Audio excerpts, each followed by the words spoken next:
Assalamualaikum warahmatullahi wabarakatuh. Selamat pagi dan salam sejahtera untuk kita semuanya. Pendidikan adalah fondasi utama yang akan menentukan arah masa depan bangsa. Karakter bangsa akan terukir salah satunya melalui lembaga-lembaga pendidikan yang kredibel. Pelatihan guru penggerak adalah salah satu upaya pemerintah melalui Kementerian Pendidikan dan Kebudayaan di bawah Menteri Nadiem Anwar Makarim BA untuk menciptakan guru-guru masa depan yang bisa menjadi pemimpin pembelajaran yang lebih baik. Perkenalkan, kami adalah calon guru penggerak angkatan pertama Kabupaten Kapuas di bawah bimbingan Bapak I Gede Sundana yang terdiri dari 1. Saya sendiri Yuniasi dari TK Dharma Wanita Kabupaten Kapuas. 2. Bapak Wantono Nuril Hidayat dari SDN 6 Selat Hilir Kabupaten Kapuas. Ketiga, Ibu Sri Astuti dari SMP 1 Mihing Raya Kabupaten Gunung Mas. Keempat, Ibu Ervina Yanti Manurung dari TK Anak Panah Kabupaten Kapuas. Setiap dari kami memiliki program khusus yang dikembangkan di sekolah masing-masing, yang diharapkan akan mampu memberi dampak positif dalam pembentukan karakter khususnya pada siswa dan warga sekolah pada umumnya.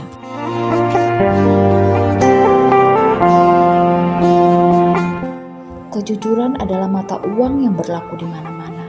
Hal tersebut tentu sudah tertanam di pikiran kita sedari dini. Namun, Corruption Perception Index yang dirilis oleh Transparency International menunjukkan pada tahun 2020, Indonesia meraih posisi 102 dari 180 negara. Hal ini yang menginspirasi saya, Yuni Asti SPD, untuk menyelenggarakan kegiatan kantin kejujuran di TK Dharma Wanita Setda Kabupaten Kapuas adalah upaya agar dapat menanam sifat-sifat terpuji berupa kejujuran sedari dini. Karena pada dasarnya dalam pendidikan, untuk menciptakan siswa yang cerdas relatif lebih mudah daripada menumbuhkan kejujuran yang merupakan hal terpenting dalam menjalani kehidupan bermasyarakat di masa depan. Menanamkan kejujuran sejak dini diharapkan dapat menciptakan karakter siswa yang tidak hanya cerdas akal, namun juga berbudi pekerti luhur dan berakhlak mulia, sehingga dapat menjadi pemimpin yang jujur dan amanah untuk kemajuan bangsa di masa depan.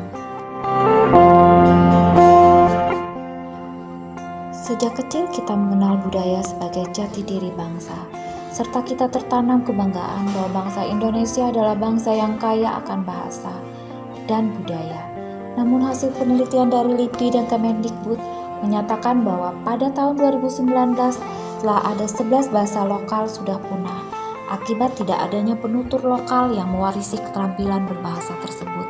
Bukan tidak mungkin di masa depan Indonesia akan kehilangan lebih banyak bahasa dan kebudayaan lokal karena tergerus oleh globalisasi. Karena hal tersebut, serta adanya potensi hilangnya penutur-penutur muda yang kelak menjadi pewaris bahasa Dayak Ngaju di Kapuas, maka Bapak Wantono Nuril Hidayat, calon guru penggerak dari SDN 6 Selat Hilir, membuat sebuah program 1 hari berbahasa Dayak Ngaju di setiap hari Sabtu. Dengan adanya program ini diharapkan bahwa semakin banyak terciptanya penutur-penutur baru untuk bahasa Dayak Ngaju di Kabupaten Kapuas, baik yang merupakan siswa asli keturunan Dayak Ngaju, siswa dengan keturunan campuran, maupun siswa yang dari suku non-Dayak Ngaju yang berdomisili di Kabupaten Kapuas, dan pada khususnya yang bersekolah di SDN 6 Selat Hilir.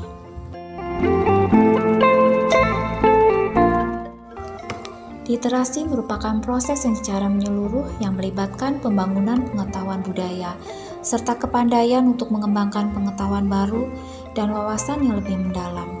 Menurut data dari UNESCO, di tahun 2021, tingkat literasi Indonesia menempati urutan 62 dari 70 negara.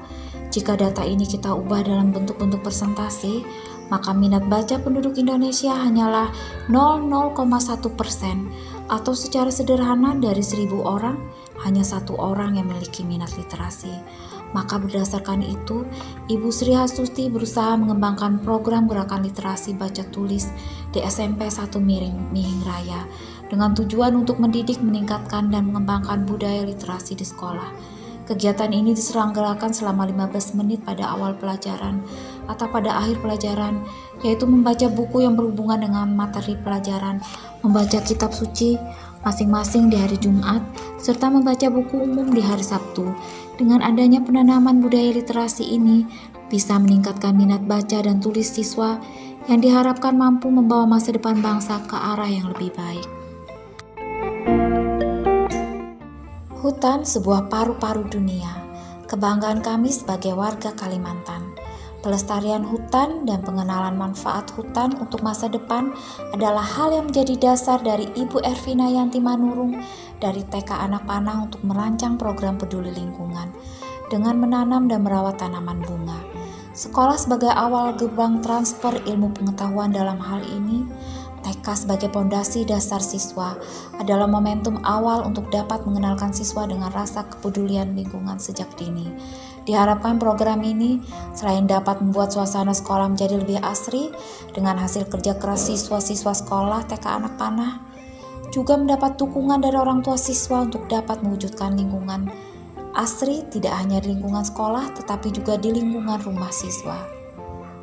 Demikian pengenalan program yang kami buat. Tentu kami menyadari bahwa masih banyak kekurangan yang luput dari perhatian kami, sehingga segala masukan-masukan yang konstruktif ke depannya dapat menjadi pemicu kami untuk membuat program yang lebih baik lagi ke depannya. Terima kasih.